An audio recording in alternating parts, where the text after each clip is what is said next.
St. Bonaventure Catholic Church in Huntington Beach, California presents Rebuilt and Renewed, Bringing the Word Home. Thanks for listening in to Rebuilt and Renewed. This week, we continue our conversation on family life with Pam Hurwitz and Brad Strum. This last weekend, we had a wonderful family event called Better Together, where over 200 people came out for barbecue and some field games, and had a wonderful afternoon as well with Pam Hurwitz, and wonderful message on the family and how much we need each other and how much it's important for us to be models of holiness for each other as well. This week, we talk about some of the challenges in our lives, but that can also be great opportunities. Opportunities to love, opportunities to teach, and opportunities to provide example for our children and for others. We also speak about the importance of intentionality and choosing to do things that are of value to us as we become examples for others.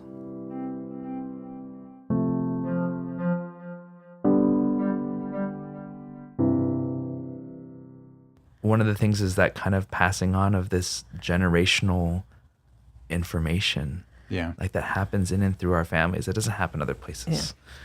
Yeah, the stories and the practices and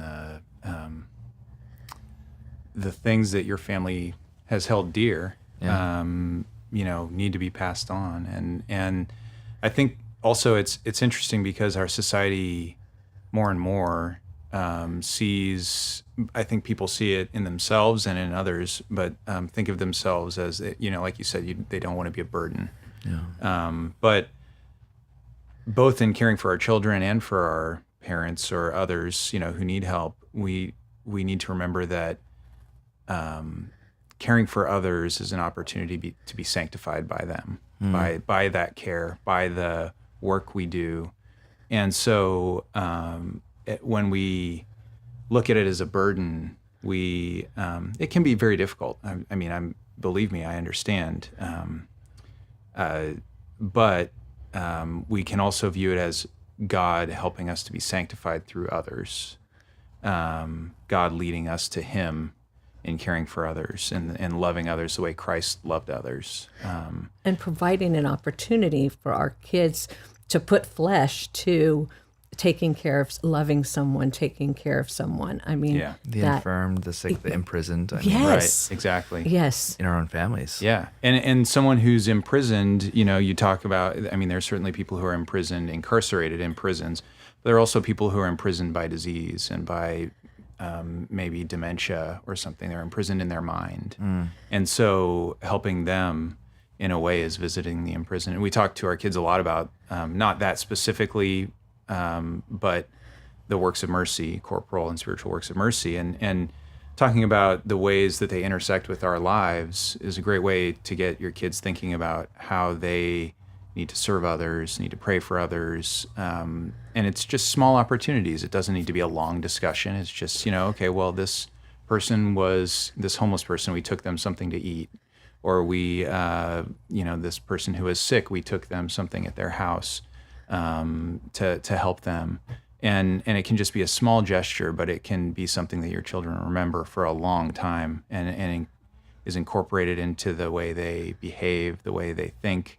And I think that's really important to be intentional in choosing those moments where we do help others, to say, not only are we helping this person, but we're doing this physical work of mercy, and that's really important to our kids to do those things. They find those really fulfilling, whether it's on the parish level where we're, maybe packing up food to send to another country, or on an individual level where we're helping a family member or a neighbor, someone else.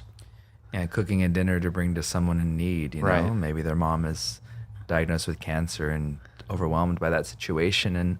And just those small gestures mean crazy things to people. I was when a woman in the track here, I baptized her, gave her confirmation, confirmed her, and gave her first communion all in the context of like 20 minutes before she died. And there was a school family that lives next to them from our school, and the mom came, and I hope she's okay with me sharing this, but came and shared with me why this woman was particularly special and important to her, And she said it was one December they came home and they just had one of their kids in the gave birth to one of the kids, and they had nothing prepared for Christmas, and they had no tree, no presents, no nothing, no meal, and then she was just so exhausted from giving birth, it's like a major thing, and they were just going to kind of like write it off that year and just again next year.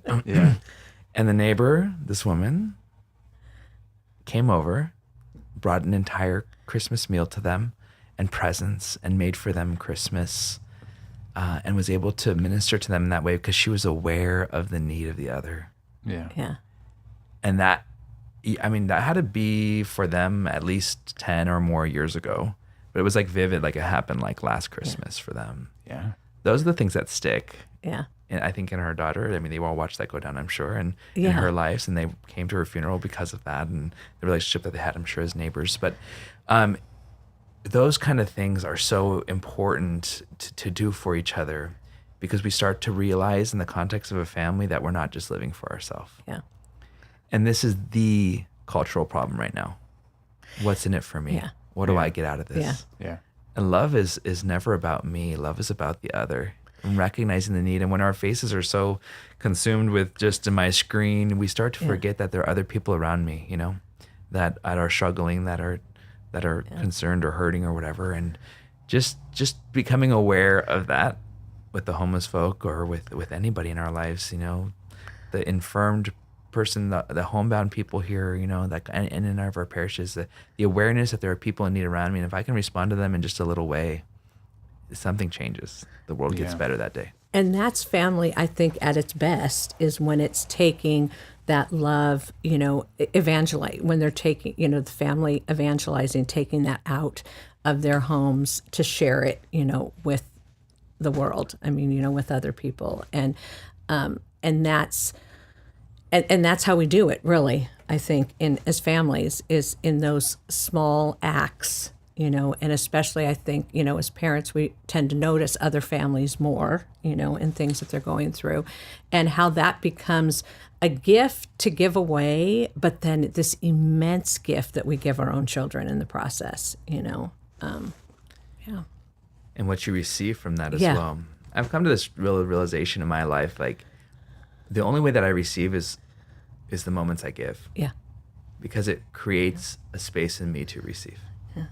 I'm not clinging to these little things that I have, This is mine, you can't have it, but when I give it away freely, there's a certain detachment in that, and this is this fear that I'm not going to ever get something back, and all of a sudden God rushes into my life with incredible things that were so much more incredible than things I just left and gave away, and just keeping that open, that avenue that God can continue just to use your life as the avenue for providence in the world. And sometimes we cling, I think, to even our families or our resources, these kind of things, in fear that we're not going to have anything if this goes. Yeah. But God is never outdone in his generosity in that way when we're good to that person next to us, our neighbor or our family member, in a way, and he provides in those mysterious ways that only he can do. I notice that in my life, when I'm not generous, God's not generous. Yeah. But when I'm giving and I'm not counting the cost in my life and I'm just kind of showing up and doing and giving, like God, he just pours it in. And it's awesome. It's scary because I in my mind, I always think that that's not going to happen or something, but it always does. Yeah. Oh, God always shows up and always does more than I could ever have even imagined on my own.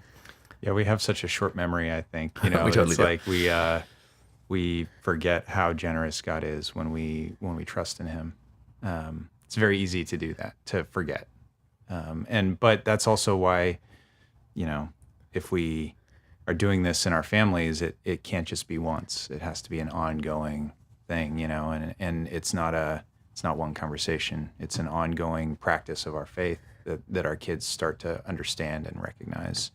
And it can be hard. You're exhausted after a long week and you just want to like collapse and like make something in the microwave and send the kids to bed. But remembering to sit down with them and do our nightly prayer. They notice if we skip our prayer time, they're like, well, wait, what about prayers? And we don't do anything extensive. We've tried in the past, like doing rosaries and stuff. And it's just like, it's like pulling hair, so we'll do a decade maybe, or we'll just do simple prayers like an Our Father, a Hail Mary, Glory Be, and the Guardian Angel prayer, and then ask them to tell us one thing that they're thankful for, or that that they most saw God in that day. And so kind of like a mini examine for them. And that just gets them thinking about what they're thankful for, and getting them in the mindset of being prayerful and understanding that we need to pray on a daily basis. And actually, I would say that we've talked about being intentional about things, and about seeing God in your family and seeing God working. And I would say that one way that Suzanne and I have noticed, my wife Suzanne and I have noticed that we can most easily do that is if we're doing a daily examine. So sitting down at night just for a short period and walking ourselves through our day in our minds and saying, what am I thankful for today? Where did I, turn to God? Where did I turn away from God? And what do I need to do tomorrow to focus on those things where I turn to God, and not do those things where I turned away from God? And it's a powerful way of looking at your day and being intentional about being closer to God the next day. It's a good way to end your day.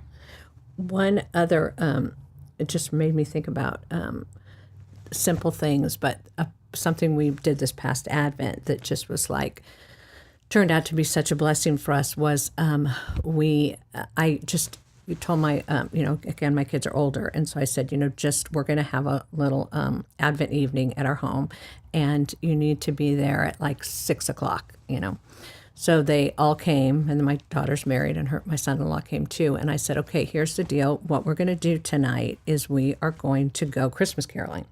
So they're like, okay, what? and I'm like, but we're going to pick 5 people that we really, that just have been really important in our life this past year, and we're going to tell them, And so we just sat and decided who the 5 people were. And we wrote a short message to each of them, and then we literally packed up our car, and we showed up on these doorsteps, singing at their front door, and then we read the message we had for them, just to let them know what they meant to us, and then and then they'd all be like, come in, stay. No, we're like, no. What? You're not going to take care of us. No. Because wouldn't you love that? Carolers, oh, great. Now thanks for coming to our house. Now you got to come in. We don't have anything ready. So we're like, no. We just wanted to tell you what you meant to us, And oh my gosh, the first thing, my son, who is, a little tough sometimes, the first thing he said is, we got to do this every year, Mom. We got to do this every year. And so it's just simple. Yeah, it didn't cost you anything. Yeah. I mean, your time, which is your most valuable resource. But yes. Which is also, I think, the gift that is to someone else. Because they know how busy Advent is with the Christmas crazy. Yeah. Even though we lost Advent usually, but you're claiming Advent, for what it is, a preparation for Christ, and inviting people into that. Yeah, I'll never. And I know we'll continue to do it. Awesome. Yeah, I think it'd be cool to talk about intentionality a little bit, because sometimes in the general things, but getting people concrete ideas, like every couple that I lead through marriage formation here on the same couch that you're sitting on, I give them a form of prayer that I said I want them to do with each other every day. Some are very successful at it and some struggle with it. But I have them bring a crucifix down, or they have it on a wall, and they sit there with each other and they hold hands with each other. And then I have them share each out loud one thing that they're grateful for that day, as you have with your children, one thing they're grateful for that day, and then one thing that they struggle with or need prayer for. And to share those out loud with each other. So they're kind of revealing their interior lives before God with each other. Yeah. And they very simply just pray one Our Father, one Hail Mary, and one Glory Be with each other. And to do that faithfully every day, and just to have a rhythm of that, and can totally change, our lives. That we come together, this last thing we do at night, or the first thing we do when we wake up in the morning, is we get together in that reality, in that intentionality. Another intentional aspect of my life, I shared this with the parishioners a couple weeks back for Corpus Christi, was this year I decided that I'm going to focus on my family, my earthly family, not neglecting them. Because as a priest, I can very easily neglect my earthly family. I can be like, I have something to do, or there's always something to do as a priest. But I decided Thursday nights, family night, my day off, I go home, and I decided that I was going to personally invest in making a meal from scratch for them and having it ready by the time everyone got home. And because they're all older and they have all sorts of different things. My brother works crazy hours and my family, they all come from different things. And in the beginning, it was hit and miss. Some people would come, they wouldn't, or whatever. But after some weeks and months of that, being intentional about showing up every Thursday, being like, no, I'm going to make this a thing, they started to make it a thing in their lives too. And they started to tell other people that had other things going on, no, Thursday's family night. We have dinner and we spend time with each other. And it became a priority, I think. And it took some time, but I think it's going to stick. Yeah. And I still want to do it every week. It's not work for me to do that. And so being that intentional piece of just diving in and saying, I'm going to do something. A dinner once a week. I'm going to, pray with my kids every night. And we're going to do it, and we're going to make a commitment to this because it's a value. It's important. And that has ramifications. It has like ripple effects through our whole lives, I think my relationship with my family is better now because of that. Yeah. We don't maybe share about anything necessarily profound at the dinner table, except for a really profound meal, but just sharing that time with each other, and valuing each other, and just that level of saying that we want to spend time with each other.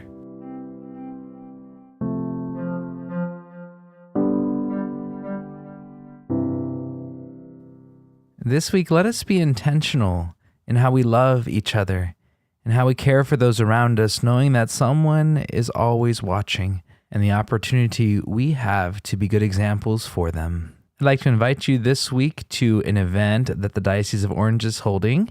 We call it our annual Priest versus Seminarian basketball game. It's this Friday, July 20th at Mater Dei High School in their gym there. It's going to start at 7 p.m., but doors open and there's a food truck starting about 6 p.m. I won't be playing basketball this year, or probably any year, but I will be announcing the game. So if you're interested in coming out to support our priests and seminarians, you can get tickets for the event at ocvocations.org. Hope to see you there. And until next time, thanks for listening in to Rebuilt and Renewed. Bringing the word home.